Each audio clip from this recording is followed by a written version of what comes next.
All right, it looks like we are live. Welcome everyone. Good to see you here. Happy New Year. Um this is this is a big one. I'm excited that we are having this critical conversation honestly around what happens when your pastor is on the news, makes the headlines. This is happening in real time and frankly has been happening for sure over the past several weeks. I want to be clear in this topic of when the pulpit makes headlines, how churches should respond. This is really not a commentary on whether something was right or wrong. It's not about theology or intent or personal character. I really want to address the issues that are unique to my work as the church attorney, right? So I'm talking about governance matters, fiduciary duty, risk management, communications, and legal exposure. So I just want to acknowledge this moment. Over the past weeks, we've seen pastors make headlines for very different reasons, right? So we've seen a pastor removed and then repositioned, a pastor charged with sexual misconduct with another man who was his adjutant or armor bearer. That case was just filed a couple of days ago. We've been dealing with a dress that has gone viral and TV appearances and other pastors speaking in one way or the other, sometimes for, sometimes against, right? But whenever these kinds of issues happen, when the church leader is making headlines, I get the questions from churches asking the question of like, what are we supposed to do now? So today I really want to talk about the churches that are the many people, right? So you might have one pastor who is the subject of lots of discussion, lots of conversation, on TV and on shows and all that. But then there are the thousands of people who are in the pulpit, who are in the pews, right? Who are a part of this ministry. You have other leaders, other elders. Hi, glad that you all are here. What are those people to do, right? So I really want to talk about what churches should focus on when leadership becomes public news. So I want to start with what not to do, right? Because these are the things that I've unfortunately seen happen and they don't help at all. So we don't want to issue reactive statements. I've been in the position where I'm the person writing the statements, right, for the churches that I work with. You want to make sure that you don't let social media dictate governance decisions. You don't want to confuse public opinion with legal obligation, right? So I really want to focus on the legal obligation side. Noise is not the same as risk, but sometimes it hides real risk. And that's what I want to cover. So, first of all, let's cover what the board's role is in all of this because we've seen a lot of activity. And I really want to focus on the fiduciary responsibilities that church leaders have. And those responsibilities don't go away because the pastor's in the headlines, right? So, in fact, I think those responsibilities become even more important to know and to manage. So, I want you to just, be very aware. Hi, thanks so much, Rhonda Anderson Johnson. Good to see you. Okay, Lakeisha Bryant, you're a sitting bull. I understand. Well, I'm glad that we're having this conversation. So, when we talk about the fiduciary responsibilities, we're talking about three specific duties that the law expects of people who are in a leadership role. So, one is the duty of care. What does that look like in this instance? Well, it's a duty to pause. You want to make sure you assess, you want to make sure you gather facts. You want to make sure that what you do is for the protection, for the care of the church. I mean, yes, we absolutely do care about the leader or that person who's in the headlines. There should be ministry for that person as well. But really, your duty is to care for the church. And sometimes that can get lost in the realities of how these things play out, right? So we've got to make sure that we are caring for the church while these headlines are hitting. And that is that duty of care that people who sit in a fiduciary role, if you're a church leader, that's you. That's your responsibility. And then there's the duty of loyalty, right? That is to protect the church. We want to make sure that we focus on protecting the church and not spend all of the energy on personalities, because then the duty that we have to care for the church can get lost. And then there's the duty of obedience. So what do the church's bylaws say in these situations? I'm waiting. Right? What did the church bylaws say? Does the church have policies that address these kinds of situations? That is very important. And often the key questions that the board should be asking is this a legal issue? Is this a reputational issue, or both? Does this incident trigger any policies? Right? And then you want to make sure that you understand who speaks for the church. I know that I always say pastors have the power of the mic, right? They're right there with the microphone. But ultimately, when you get into these kinds of issues, who is the person who's the spokesperson for the church? Who's speaking on the church's behalf in this issue when perhaps the pastor is the person who's under ridicule? Right? And then what documentation matters right now? What documentation do you have? Is there already a policy about how to handle media, for example? You want to make sure that you have these things in place before you need them. And when it comes to headlines, there's a reality that headlines can often expose weak governance. So, what do I mean by that? This is an example that we can be referenced generally, right? So media attention comes to a church, and I do want to just point out um, that church is private property, right? So the whole idea of gonna put Miss Abby in timeout.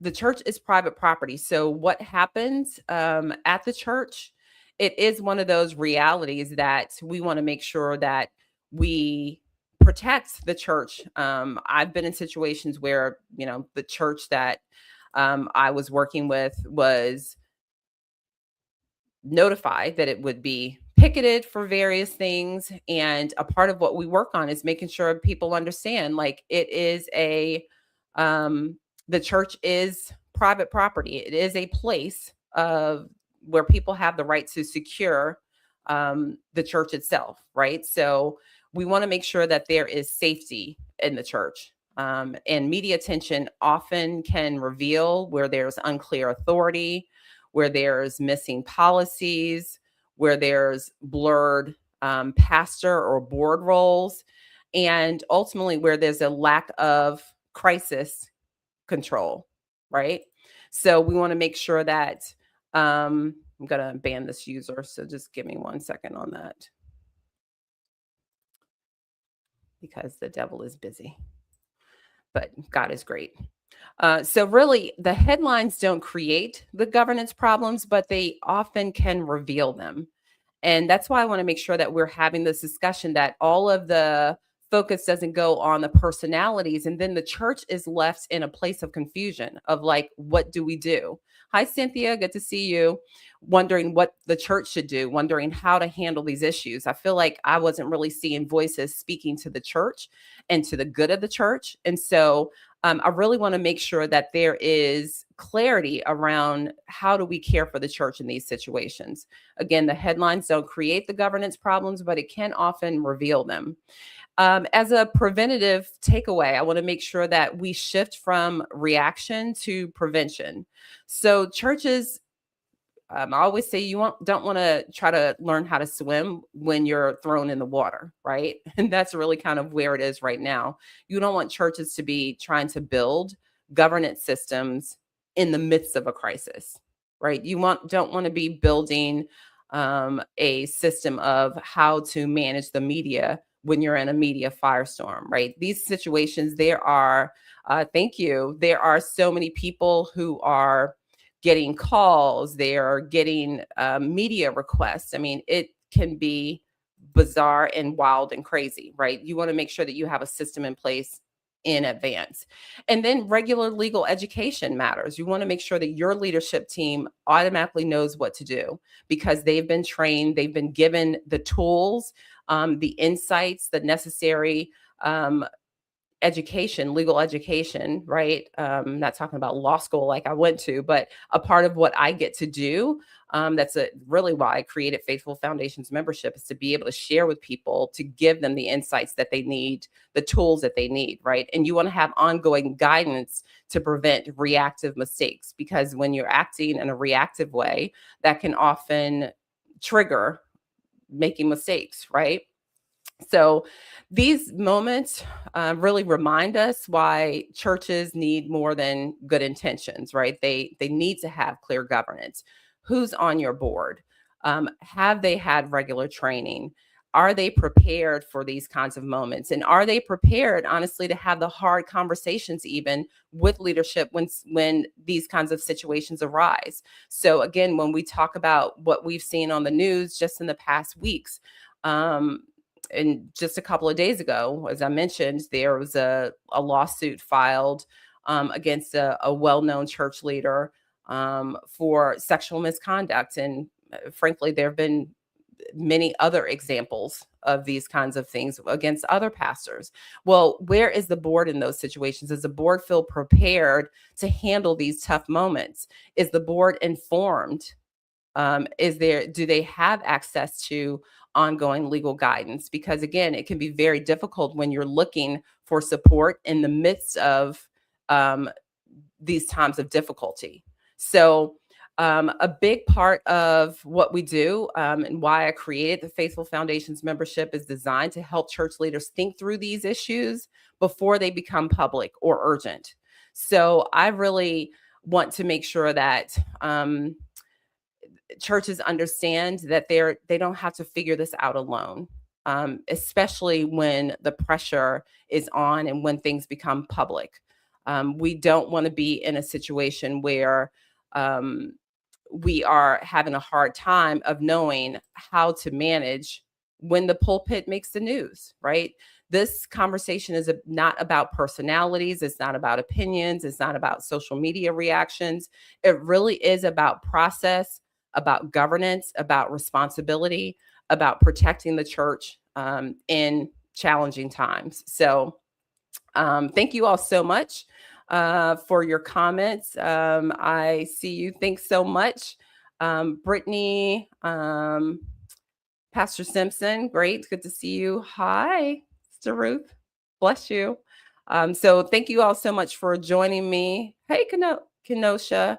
I'm glad that you're here. Yeah, definitely go back and watch this. It's a wild time that we're living in, and I really want churches to feel supported, to know that you're not alone. I really want church leaders to understand that it's okay for you to address these issues internally, right? I want you to be prepared to address these internally, because moments like these are really a reminder that headlines aren't creating governance problems, but they often can reveal them, right? Churches generally don't get in trouble because they didn't care. They get in trouble because they weren't prepared for these kinds of issues, or for this level of legal scrutiny, or difficult decisions to be made in real time. So I love being able to support churches. Definitely, if you're not in the membership, we would love to have you. ErikaCole.com is where I can be found. You can certainly learn more about what we do there. So again, ErikaCole.com. I'm so glad that you all joined. Hi, Cavell. So appreciate you. Great to see you. Hi, Pastor Pettis. Good to see you. I'm glad that you're here. Yeah, we've been talking about just the issues that have been front and center. And as I said in the beginning, I'm not here to vote on, say yes to the dress, right? The dress has made headlines for weeks, but I am very concerned about whether we talk about the dress issue, whether we talk about the pastor that's with the sexual misconduct, or the pastor that was removed from the pulpit and then subsequently brought back in. There's just been so many examples of challenges in the church. And I want to make sure that we, as the body of Christ, are prepared to govern ourselves well, right? To lead well through these moments. So when the pastor's in the headlines, who is managing what's happening in the church? A lot of times we're seeing that sometimes even internally there are attacks, and we want to make sure that, yeah, exactly, priorities versus distraction. So we're going to ban this user and remove that comment. But yeah, so we're really wanting to address these issues with care and concern, and I'm so glad that you all have been here. If you didn't get a chance to be here from the beginning, I definitely hope that you catch the replay. And I love you. I appreciate you. We know that the work of the Lord has to prevail, right? And we want to be able to make sure that we stay on mission because the world needs what the church has to offer. All right. Blessings to you. Hi, Deborah Miner. Great to see you. Thank you so much. God bless you all. All right. Bye-bye.